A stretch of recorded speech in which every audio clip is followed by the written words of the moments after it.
Vamos lá então, pessoal? Vamos embora. Amém. Bom, meu irmão chegando aí, pode tomar seu assento. Vamos embora. Hoje a gente vai dar início a um novo estudo, né? Aí nessas próximas semanas a gente vai ver sobre o criacionismo e o mandato criacional. Então a gente vai fazer aí um olhar minucioso sobre a criação, começando hoje com o criacionismo. Vamos ver aí como que tudo começou. E por que eu acho que esse tema é importante? Porque existe uma situação problemática na igreja, não na CBVB especificamente, né, mas na igreja como um todo. 80% dos jovens cristãos abandonam sua fé na universidade ou no ensino médio. E isso acontece porque não sabem dar respostas articuladas e inteligentes para os desafios céticos que enfrentam nesses ambientes. Ou seja, o jovem, quando ele chega na faculdade ou até mesmo no ensino médio, ele é confrontado pelo colega ou até mesmo pelo professor sobre a origem do universo, sobre Big Bang, sobre teoria da evolução, né? E não tendo conhecimento para contra-argumentar, ele acaba se convencendo de que a sua fé está errada, né? Ele acaba abandonando a sua fé e concordando com o argumento dos colegas, do professor, né? Como se a fé ela fosse contrária à razão, né? Mas a nossa fé não é contrária à razão. A irmã, por favor, obrigado. Nossa fé não é contrária à razão. Olha só o que está escrito em 1 Pedro, capítulo 15, capítulo 3, versículo 15, né? Pelo contrário, santifiquem a Cristo como Senhor no seu coração, estando sempre preparados para responder a todo aquele que pedir razão da esperança que vocês têm. Ou seja, nós temos que estar preparados para responder para qualquer um que perguntar qual é a razão da nossa fé. Nós temos então que estar preparados para defender a nossa fé. E quando eu digo defender a nossa fé, não é só para a gente contra-argumentar, né, em discussões e em debates, né? Mas pode chegar alguém na gente com uma dúvida genuína. Sim. Pode chegar alguém e falar assim, olha só, poxa vida, eu queria acreditar em Deus, mas eu não consigo, porque não entra na minha cabeça. Se Deus é todo poderoso, por que ele precisou de 7 dias para criar tudo? E aí a gente, sem conhecimento, acaba perdendo a oportunidade de responder, de esclarecer a pessoa que chega com uma dúvida genuína, né? Olha só o que diz em Mateus 22, versículo 37. Jesus respondeu: ame o Senhor seu Deus de todo o seu coração, de toda a sua alma e de todo o seu entendimento. O que é você amar de todo o seu entendimento, né? Pode ter uma pessoa que fala assim, olha, eu acredito no que está escrito na Bíblia, né? Se está escrito na Bíblia, então eu acredito, mas se eu fosse ver eu mesmo ali lendo, não tem como todos os animais caberem na arca. Essa pessoa, ela pode até amar, né, de toda a sua alma e de todo o seu coração, mas ela não está amando de todo o seu entendimento, né? Não está amando de todo o seu pensamento, porque o coração ele não está alinhado, né? Não é plenamente consciente, né? Amar de todo entendimento significa o quê? Jesus quer que a gente ame Ele, mas não que a gente deixe o cérebro lá de fora. Não, calma aí. É uma fé racional, né? Que o pastor Silas falou umas quartas atrás. Nós temos uma fé racional, tá? Então, sobre isso, né?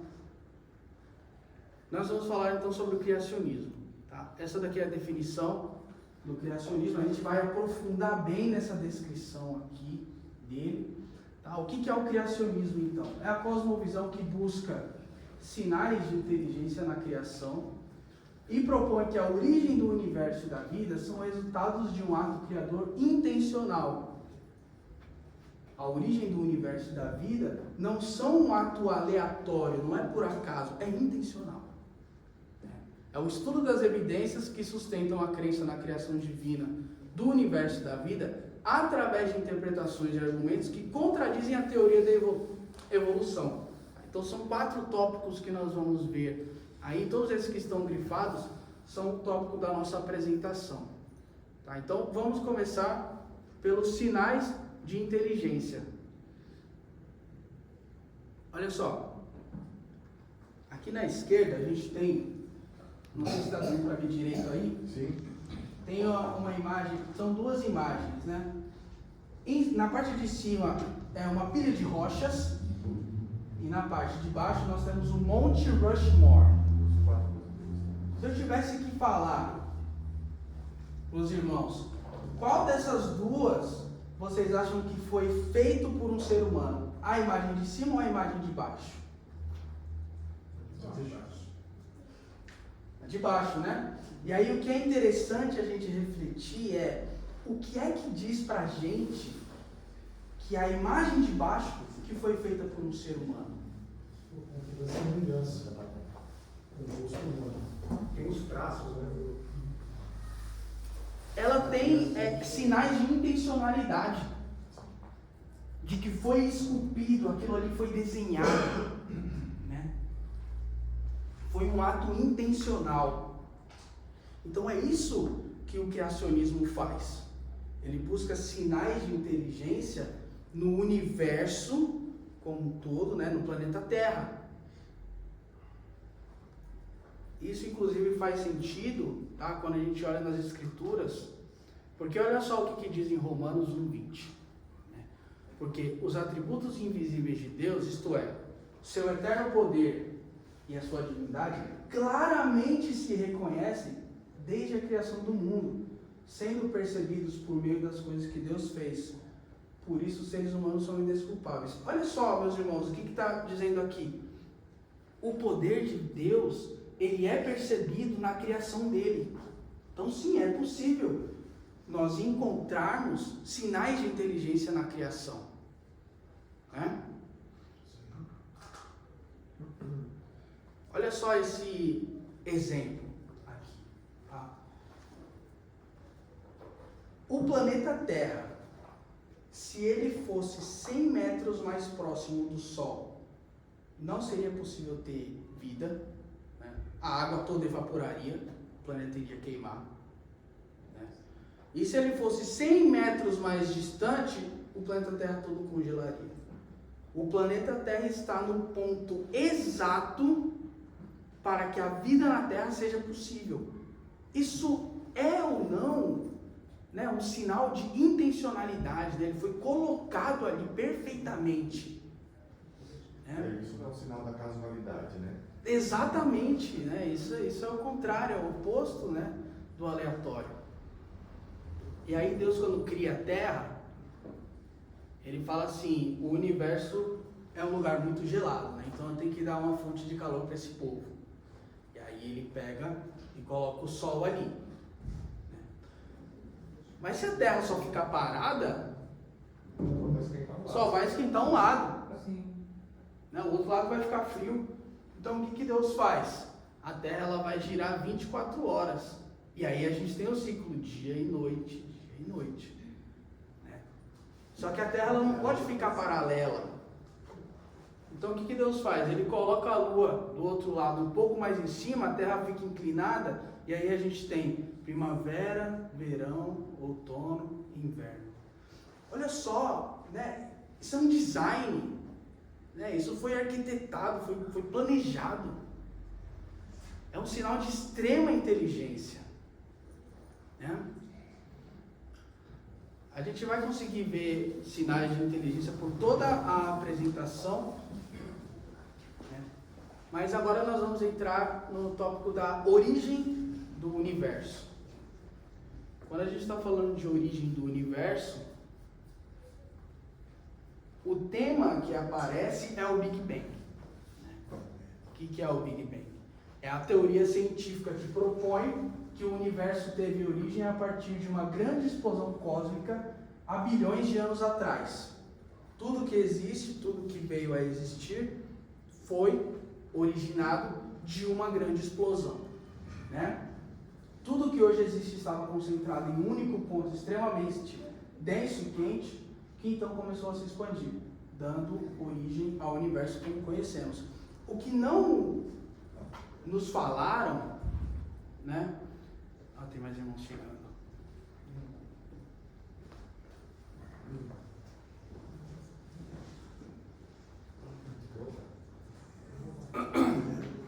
Podem tomar seus assentos.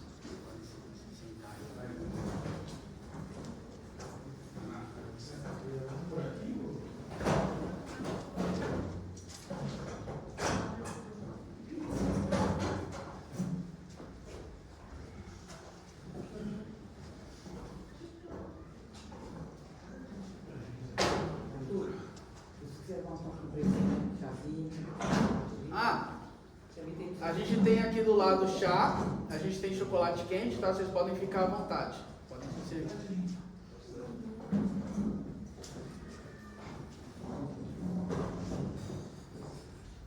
Então, dando continuidade, né? Nós estamos falando sobre a origem do universo, né? Sobre o Big Bang, a teoria que diz que tudo veio a surgir a partir de uma grande explosão. Agora, o que não nos contaram é que a teoria do Big Bang ela é uma teoria cristã.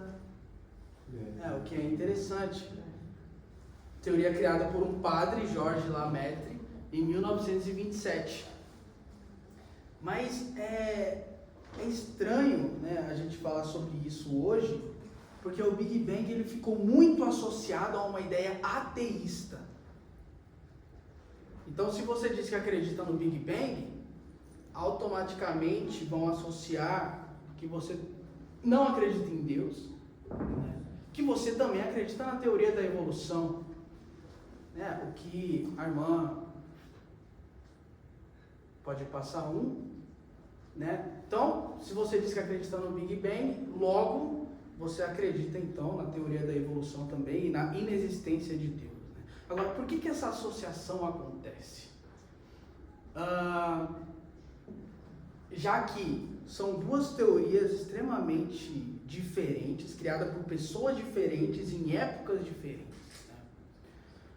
Para a ciência, essas duas teorias elas explicam a origem de tudo. A ciência ela tende a agrupar essas duas, porque aí você tem a origem do universo, dos planetas, e você tem do outro lado a origem da vida. Mas elas são teorias diferentes, né? Você pode acreditar em uma e não acreditar na outra. E aí a questão que surge é, então eu posso ser cristão, né, e acreditar no Big Bang? Aí a irmã pode passar Sim, não existe nenhum problema nisso, né? Até porque, quando a gente vai ver em Gênesis, não diz exatamente como foi que as coisas foram criadas, né? Deus ia dando comandos verbais, né? Haja luz, e o universo ia reagindo.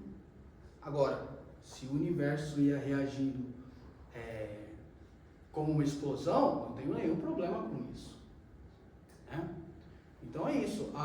O Big Bang, acreditar no Big Bang, ele não vai anular a sua fé em Deus. Inclusive, existem bastante pastores criacionistas que são adeptos ao Big Bang, né? Eu posso citar o Tassos Licurgo, o pastor Tassos Licurgo, ele é adepto ao Big Bang. O pastor Victor Fontana também adepto ao Big Bang, tá? Então, o Big Bang ele não vai anular a fé que você tem em Deus.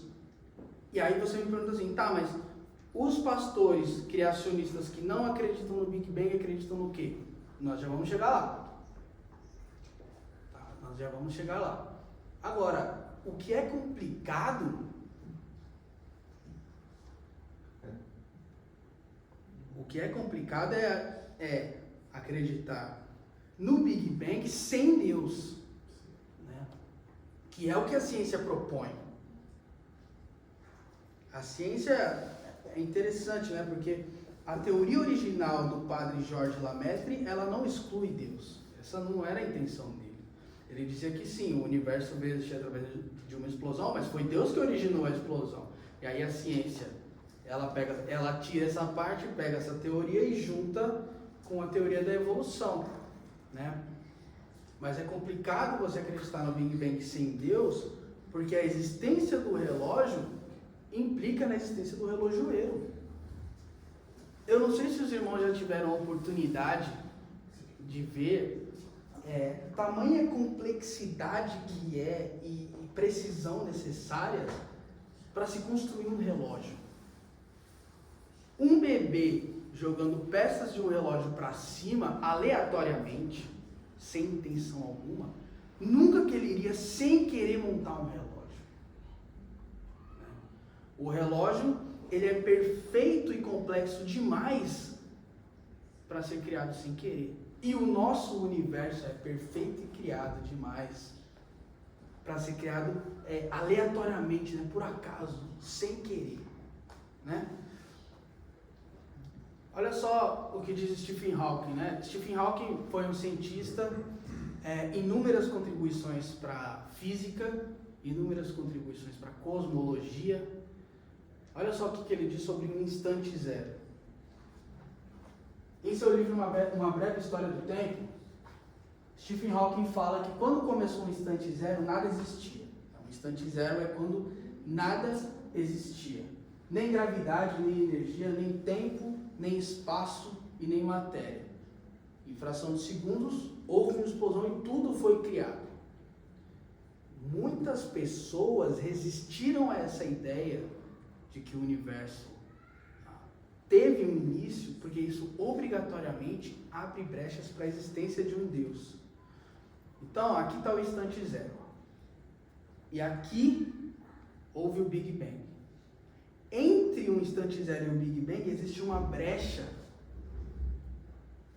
para a existência de um Deus.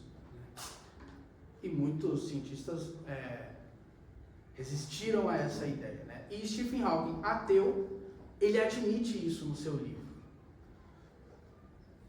A causa do Big Bang não poderia ser material, porque a matéria não existia. Então, ela tinha que ser imaterial, portanto, espiritual. A causa não podia ser espacial, então tinha que ser infinita. Espaço não existia, não podia ser espacial. E a causa não podia ser presa ao tempo. A causa tinha que ser atemporal, portanto, capaz de ver o futuro. E extremamente poderosa para trazer, para construir tudo, para criar tudo a partir do nada. Meus irmãos, essas são características de Deus. Né? Olha só, o próximo. Eu tirei essa imagem, eu não sei se vai dar para ler. Né? Tá complicado ali, mas... Consegue diminuir a fonte também? É porque é um print de uma imagem. Então não vai. É um print de uma imagem. Mas eu sei o que está escrito, então os irmãos vão acompanhando pela fé. Tá. Aqui eu peguei a imagem do livro O Universo numa Casca de Nós, do Stephen Hawking também. Né? Ele está montando ali uma linha do tempo de 13 bilhões de anos. Tá? O primeiro ponto que ele coloca aqui é o Big Bang. Isso é interessante, que ele não coloca um instante zero, ele já coloca que o início ali foi o Big Bang. Mas o mais interessante ainda é o que está escrito em vermelho. Em vermelho está escrito período das leis da física estranhas e desconhecidas. O que ele quer dizer aqui? Olha, as leis da física existem. Nós não sabemos como, nós não sabemos porquê, nós não sabemos para quê, mas nós acreditamos que elas existem. Meus irmãos, Eu acho que essa é a definição de fé, né? Você não sabe nada sobre aquilo, mas mesmo assim você acredita. Essa é basicamente a descrição científica de fé. E aí a irmã, por favor, passa para o próximo. Albert Einstein, né? Albert Einstein, cientista com inúmeras contribuições para a física teórica, não queria um universo com origem. Né? A gente falou, quando eu estava falando do instante zero, alguns cientistas resistiram à ideia, Albert Einstein foi um deles. Quando ele está fazendo a teoria da relatividade, essa teoria só fazia sentido se ele considerasse que o universo teve um início. Ele não queria. Porque se ele fala que o universo foi causado, ele tem que explicar a causa. E aí ele não queria explicar a causa. Né?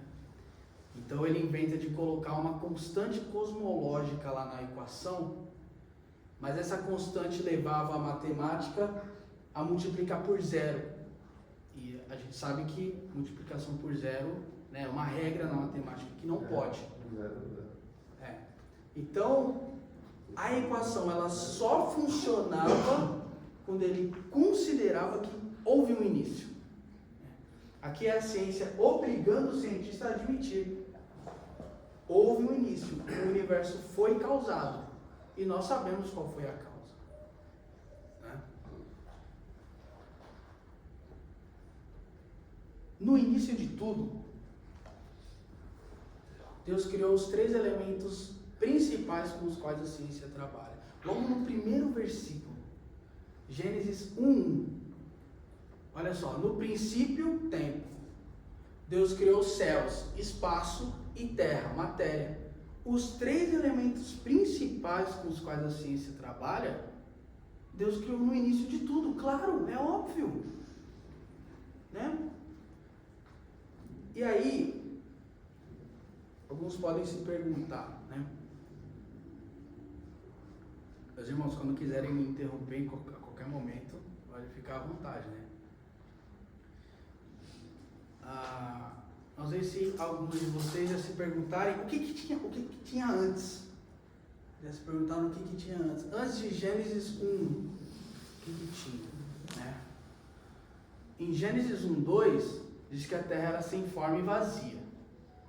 Como a gente viu no slide anterior, Deus criou tempo, espaço, matéria. E aí, o segundo versículo diz que era sem forma, né? Era uma espécie de caldo ali, os 3 elementos misturados, num conglomerado, né? Sem definição. E aí, a partir do terceiro versículo, Deus começa a organizar ali e ordenar. Não é possível encontrar uma explicação sobre o que havia antes de Gênesis, mas nós sabemos que Deus criou tudo a partir do nada. Né? Mas até para a gente explicar o nada é complicado. O que é o nada? Porque algumas pessoas podem dizer que nada é o espaço vazio, é energia flutuante. Não, isso é alguma coisa. O filósofo Aristóteles, ele ajuda a gente a elucidar essa questão.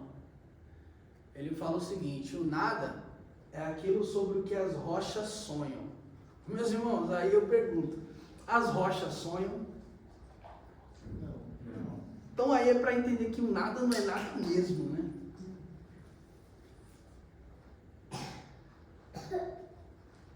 Caminhando para o próximo assunto agora,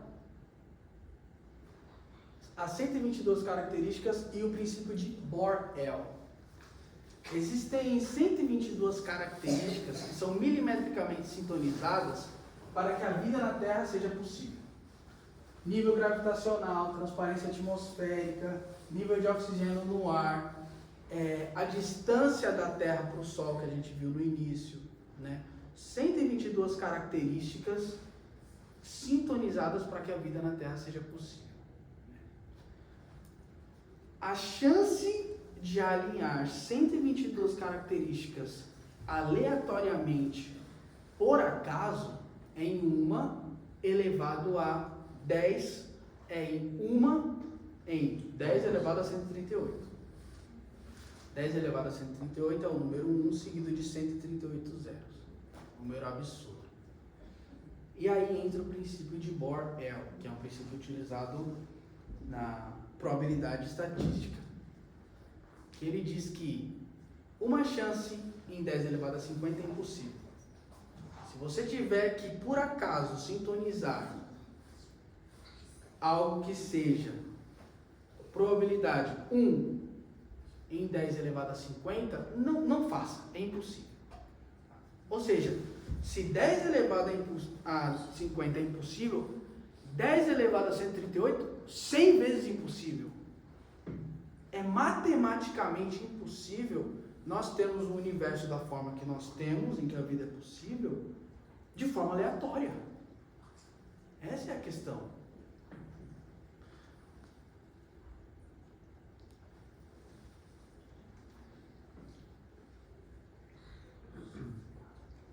Sobre a idade da Terra, né? Essa também é uma discussão muito presente no criacionismo. Quantos anos a Terra tem? E aqui os criacionistas se dividem. Porque você tem basicamente duas alternativas, né? Os que acreditam na Terra jovem, ou seja, a Terra tem 6.000 anos, e aí a gente vai entender como que chegou, né, nos 6.000 anos. E os que acreditam na Terra antiga, que a Terra tem 13 bilhões de anos. Não há um consenso acadêmico entre eles, e ambas as visões possuem argumentos, né, prós e contras, e a gente vai ver um pouco disso também.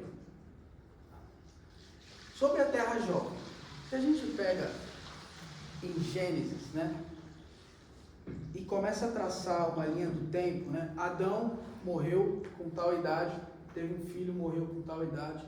Se você pega e vai somando, né, e desenhando essa linha do tempo, pegando as idades ali de Adão, passando por Abraão, Moisés, os reis de Israel, o exílio babilônico, até o nascimento de Jesus, a gente chega no ano 3.761. O calendário gregoriano, que é o calendário que a gente segue, marcou o nascimento de Jesus como sendo o ano zero. Por isso que a gente tem antes de Cristo e depois de Cristo. Né? Os judeus não zeraram o calendário deles. Então, se você for ver no calendário judeu em que ano ele está, os judeus estão no ano 5.785. Porque eles pegam aquele ano lá de cima do Antigo Testamento, e aí é só somar aqui com 2025. Tá? Então, os criacionistas que acreditam que a Terra tenha 6.000 anos, é essa cronologia que eles estão baseados. Eles estão baseados na cronologia do calendário judaico, tá? Que é 5.700, né? Mas arredondando é 6.000. É nisso que a Terra jovem acredita. Tá? Sobre a Terra antiga, os criacionistas que acreditam que a Terra tenha bilhões de anos, eles acreditam na teoria do Big Bang, né? E argumentam que a criação não aconteceu em 7 dias literais, mas sim em bilhões de anos. Né? Não foram 7 dias, foram 7 eras. Por quê? Na passagem em que fala, né, sobre a semana da criação, a palavra utilizada ali para falar do dia é a palavra Yom, que é essa daqui do pergaminho. A palavra hebraica Yom, que é uma palavra polissêmica, ela possui diversos significados e pode significar tanto dias de 24 horas como longos períodos de tempo. Então a Terra Antiga, ela se baseia nisso. E aí, segundo estes, nós estamos vivendo na 7ª era, que é a era do descanso de Deus. Acho que é estranho falar isso, mas o sentido aqui não é de que Deus está dormindo e não age mais. É no sentido do descanso criativo, né? Que Deus não criou mais nada do zero. É isso. Agora, algumas pessoas dizem que essa teoria da Terra Antiga, ela só foi formulada depois da teoria do Big Bang, né, para poder enquadrar a Bíblia ao modelo. Isso não é verdade, né, porque Santo Agostinho, na época dele, ele já falava da criação do mundo em eras. Tá? Argumento contra a Terra Jovem. Esse, eu acredito, seja o principal argumento contra, porque essa teoria da Terra Jovem, ela foi toda construída levando em consideração que as pessoas no tempo bíblico mediam os anos igual nós medimos hoje, né, com 365 dias. E não há como saber isso. E outra coisa importante de dizer também é que Gênesis não quer responder isso. Gênesis está focado em explicar como que o universo veio a existir da forma mais didática possível. Ele não está preocupado em dizer quantos anos a Terra tem.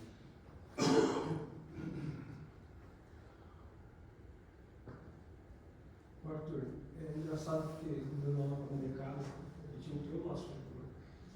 E quer provar, e eles querem que você tenha uma resposta bem concreta, né? Então, quando a gente vê Gênesis, a gente vê que o principal ali também é a ideia da separação do homem, de Deus com o pecado, o que o pecado faz. Porque a Bíblia não está preocupada em responder se a Terra, se foi o Big Bang. Não é que se a gente coloca toda essa preocupação, a Bíblia não é um livro científico. A Bíblia é um livro teológico, que o principal é mostrar o que o homem ficou separado de Deus por causa do pecado. E o que o pecado trouxe, a consequência do pecado. Né? Mas a gente não pode pegar, porque na faculdade é engraçado, porque dependendo da linha de estudo seu, ou você leva para um lado que só não envolva a ciência, e você vai colocar só pelo lado teológico, da questão teológica, que para mim é o principal, realmente é o principal, mas nós não podemos deixar de lado toda essa como eu posso dizer, argumentação científica. Perfeito.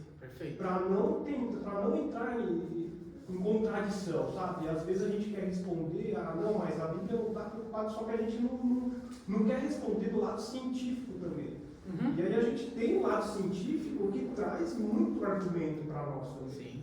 Porque eu acho que na nossa, ou talvez na minha dificuldade, às vezes para não ficar estendendo muito, aí eu já entro na questão o que é principal, como que você está espiritualmente?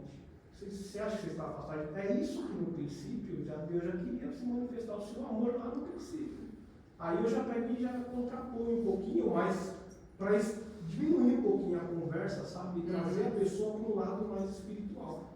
Mas não podemos deixar de lado todo o argumento que a gente tem, porque o que você está passando para nós hoje são diversas, como eu posso dizer, não quero ser um apologeta e falar, não, eu tenho que ser mais A, mais B, eu tenho que... E às vezes a gente se torna um chatão, né? Mas a gente está tendo argumentos também para conversar, dar razão da nossa fé. Exatamente, essa é a ideia. E as eras, igual assim, nós estou estudando geografia agora, então você vai pegar todas as eras, os bilhões de anos, né? E aí você olha para um monte, aí você fala, bilhões de anos ou menos anos, por causa do carbono. Lógico que você não vai falar uma coisa, como que vai provar que a Terra é antiga? Através do carbono, teve as medições. Só que assim, as medições são corretas? Como que aí tem um monte de nós. Acho que perfeita colocação. E a gente vai falar exatamente sobre isso.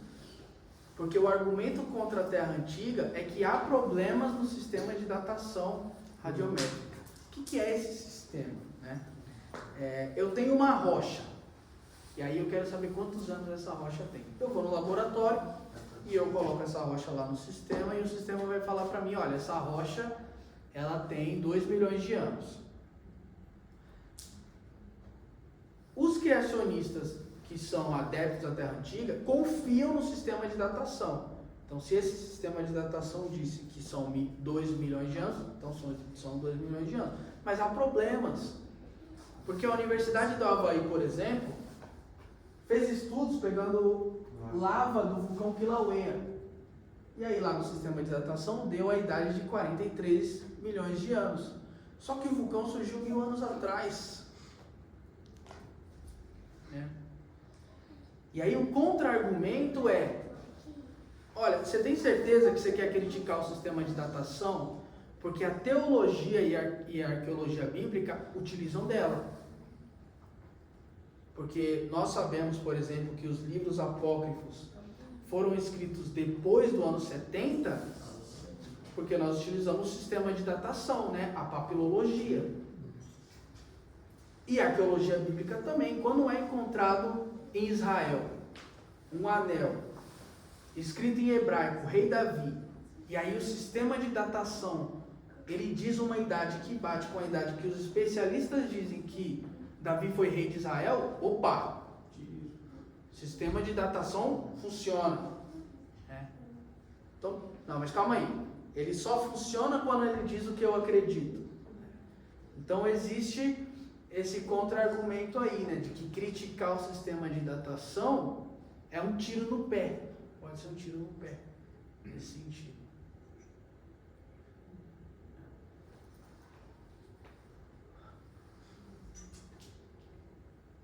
E aí a gente tem aqui também outro argumento contra a Terra jovem. O Sol, ele precisaria de 3 bilhões de anos para chegar na temperatura ideal que tem hoje. Então, olha só, não tem como a Terra ter 6.000 anos só. Porque o próprio Sol ele precisaria de bilhões de anos. E aí o contra-argumento aqui é: o pessoal da Terra Jovem responde com um conceito chamado de idade aparente.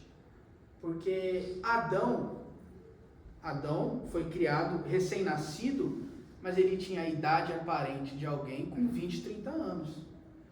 Da mesma forma, Deus poderia ter criado o Sol, né, mesmo já recém-criado, com a idade aparente de bilhões de anos. Esse aqui é o contra-argumento. E é interessante porque a NASA, em 94, publicou um artigo dizendo que no início do universo já existiam galáxias antigas. Quando tudo foi criado, já existiam galáxias que aparentavam ter, né, bilhões de anos. E aí isso corrobora aqui para esse conceito de idade aparente da Terra jovem.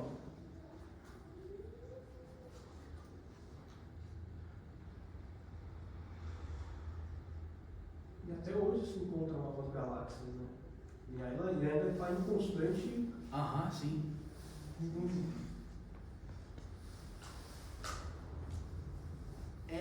Caminhando agora para o estudo das evidências, né?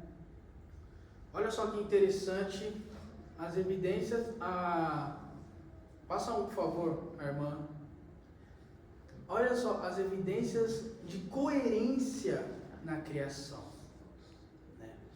Porque sabendo que as plantas não sobrevivem sem fotossíntese, como que Deus criou as plantas no 3º dia, se o sol só foi criado no 4º dia? Ou seja, se a planta precisa do sol, como que Deus criou a planta primeiro e o sol depois?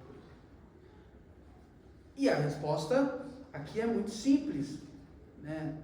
A planta ela não precisa do sol para sobreviver, ela precisa da luz.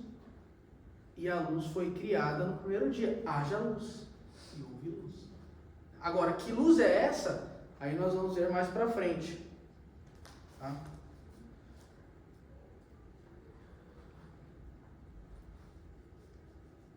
Outra questão. Na Bíblia diz que desde o 1º dia houve tarde e manhã. Agora, como que é possível isso se o sol foi criado apenas no 4º dia?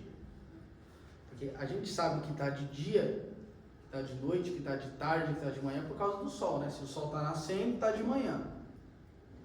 Se o sol está se pondo, está anoitecendo. Sem o sol, com ele sendo criado só no quarto dia, como que a Bíblia diz que desde o primeiro dia teve tarde e manhã? E a resposta aqui é o seguinte: os dias, eles não são medidos pelo sol. Os dias são medidos pela rotação do planeta. Então a gente sabe que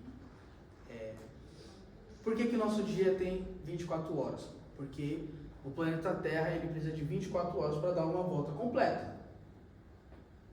Tá? Então a medição do dia ela não está ligada ao Sol. Tanto que existem galáxias, existem planetas em outras galáxias que estão no absoluto escuro. E dá para medir, né? A gente consegue medir a duração de dia dela, como? Pela rotação. Tá? Agora, se o Sol só foi criado no quarto dia, que luz é essa criada no primeiro? Né? Gênesis 1:3 diz, Deus disse, haja luz e houve luz. Que luz é essa? Seria, meus irmãos, todo espectro de radiação eletromagnética. Por exemplo, existe a luz visível, que estamos acostumados, mas existe a luz infravermelha, que às vezes na praia, sem o protetor solar e sem sol, coberto de nuvens, mesmo assim você vai se queimar. Né? Por quê? A radiação infravermelha, ela passa pela nuvem como se a nuvem não estivesse ali.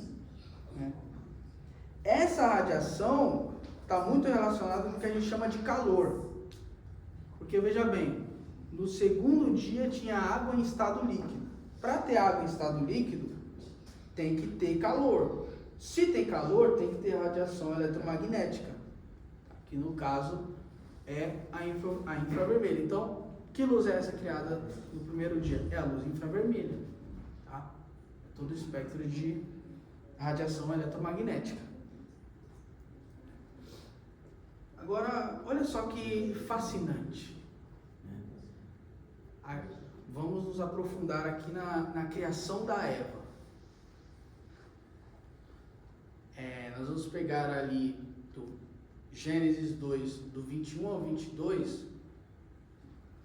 Ele diz assim: então o Senhor Deus fez o homem cair em profundo sono. E enquanto este dormia, tirou-lhe uma das costelas, fechando o lugar com carne. Com a costela que havia tirado do homem, o Senhor Deus fez uma mulher e a levou até ele. Agora vamos nos aprofundar aqui, destrinchar essa passagem. Né? A primeira parte. Então, o Senhor Deus fez o homem cair em profundo sono. Claro, porque Adão seria operado. Né?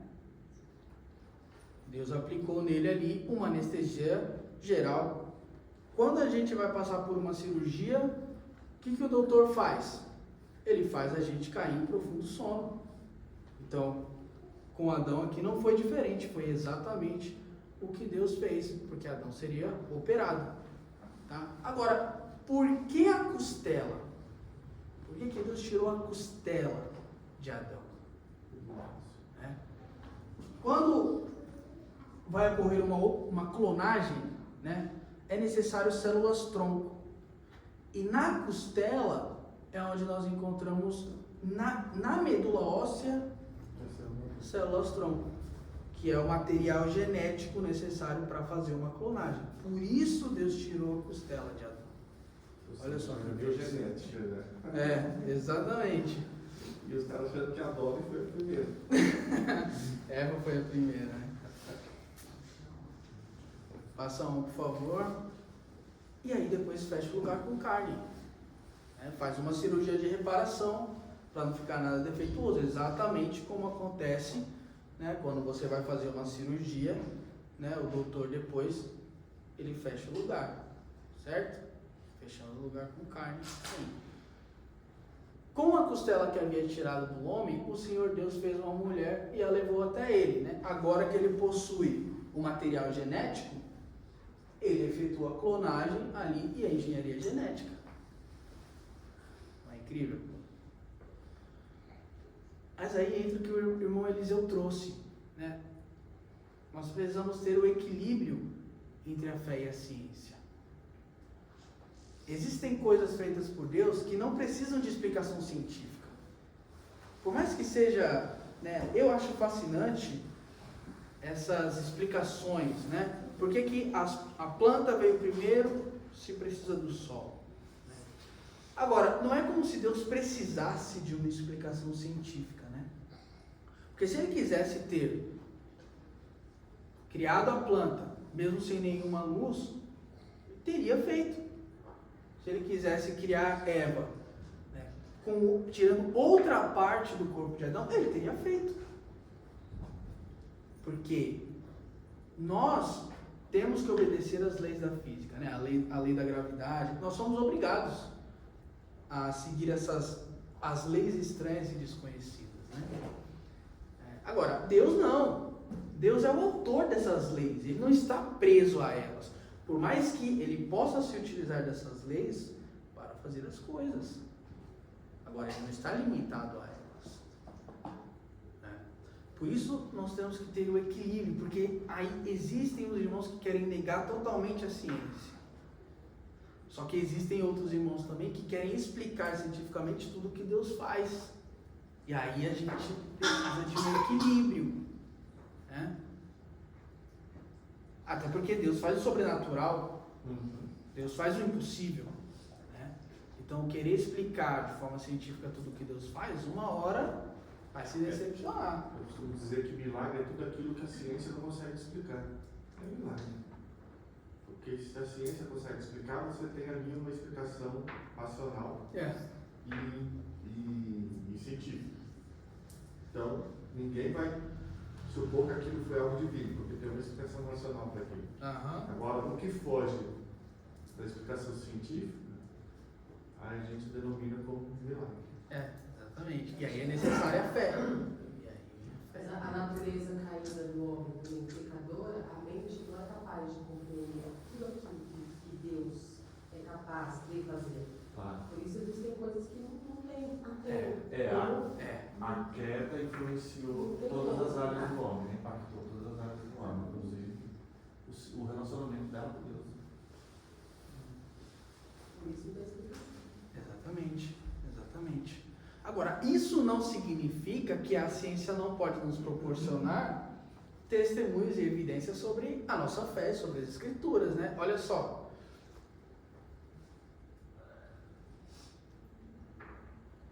Passa um, por favor. Todos viemos da mesma mulher. Dentro das células do nosso corpo, existem mitocôndrias, que são passadas de uma geração para outra através da mãe, né? O pai não passa, apenas a mãe. Então todos nós aqui temos o DNA mitocondrial que recebemos da nossa mãe. Agora só as mulheres que irão passar para frente e assim por diante, né? A doutora Rebecca Kahn estudou o DNA mitocondrial de 147 indivíduos das 5 populações geográficas do nosso planeta. Ela pegou 147 pessoas, né, de culturas diferentes, extremamente distantes do globo, e ela concluiu que todos esses indivíduos, representantes de todos os grupos de seres humanos, possuíam, né, o DNA mitocondrial idêntico. Como isso é possível? A conclusão foi óbvia. Todos os seres humanos vieram da mesma mulher. Agora, para nós isso não é novidade. Porque olha só o que diz Gênesis 3:20. O homem Adão deu à sua mulher o nome de Eva, pois ela seria a mãe de toda a humanidade. Né?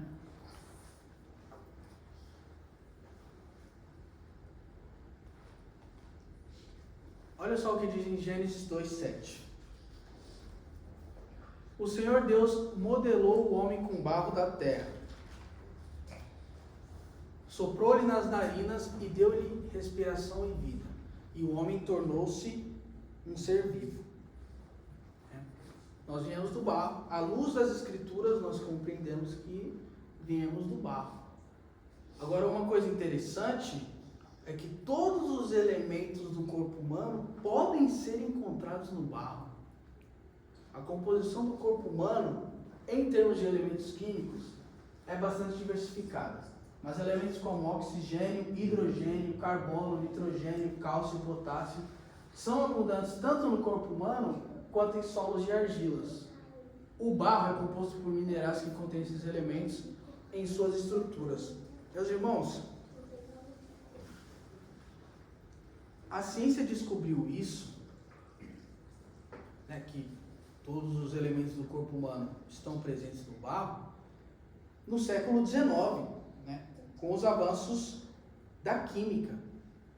Como que Moisés, lá atrás, quando estava escrevendo Gênesis, como que ele acertou?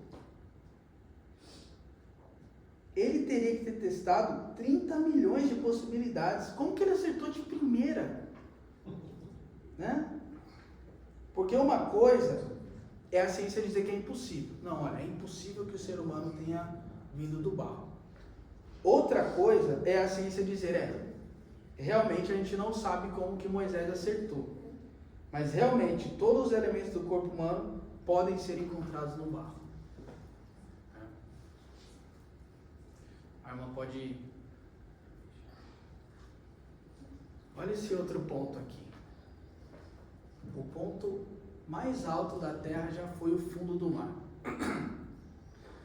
No topo do Monte Everest foram encontrados calcário marinho e fósseis de cefalópodes, trilobitas, braquiópodes, entre outros, sugerindo que o ponto mais alto da Terra já foi em algum momento parte do fundo do mar. Ou seja, no topo do Monte Everest foi encontrado fósseis de animais marinhos. Isso é a ciência que está falando. Isso é a ciência que está falando, né? E a conclusão científica foi, olha, existiu um período em que o planeta Terra todo foi coberto com água. Agora, isso é interessante porque nós falamos isso a vida inteira, né? Olha só o que diz Gênesis 6, 17. Né? O dilúvio. Vou mandar um dilúvio para cobrir a terra, a fim de destruir tudo que tem tudo que tem vida, tudo que há na terra morrerá. Né? Vou mandar um dilúvio para cobrir a terra. Nossa, a gente já sabia disso. Né? A questão é que quando a gente falava, olha, nós acreditamos à luz das Escrituras que a terra houve um período que foi coberta completamente por água, que foi na época do dilúvio. Não, mas isso é impossível, porque a pressão atmosférica seria catastrófica, né? E isso é incompatível com as leis da física. Agora, quando surge uma evidência científica, deixa de ser impossível, muda rápido o discurso, né? Se torna instantaneamente compatível, óbvio, se torna óbvio, né? E aí parece até que é má vontade com a gente, porque enquanto a gente falava era impossível, e aí depois, quando apareceu uma evidência, se tornou completamente plausível, né? E é engraçado até o jeito que é anunciado essa descoberta, né? Olha só o que nós descobrimos. Houve um período em que a Terra toda foi coberta com água. Dá vontade de chegar assim, no cientista e falar, nossa, mas você está descobrindo isso agora, cara. Nossa, mas eu descobri isso, eu era desse tamanho aqui, descobri isso na escola dominical. Poxa vida, mas é porque você precisa de uma evidência científica para acreditar. Eu até acho que tem na Bíblia naquela passagem, Josué na batalha dos Gibeonitas, né? em que ele manda parar o sol. A Isa até trouxe na quarta passada essa passagem. Então, na batalha mandou parar o sol parou. Né? O que aconteceu na realidade, o planeta parou de rodar, parou de girar.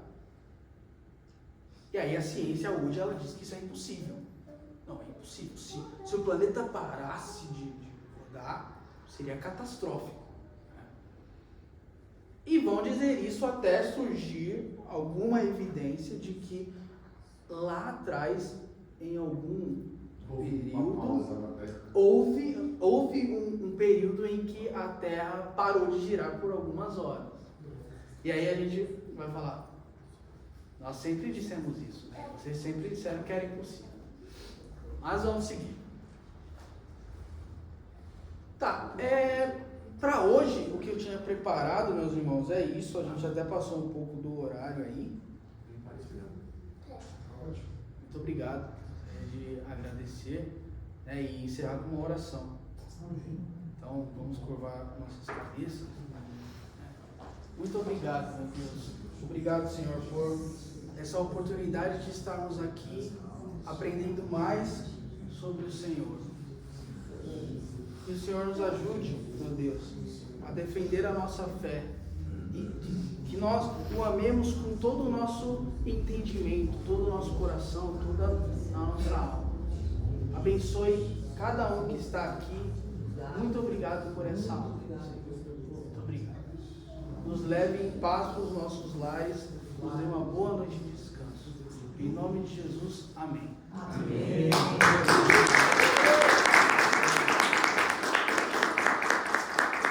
Pessoal, então quarta-feira que vem nós temos mais. Tem a continuação. Tem a continuação.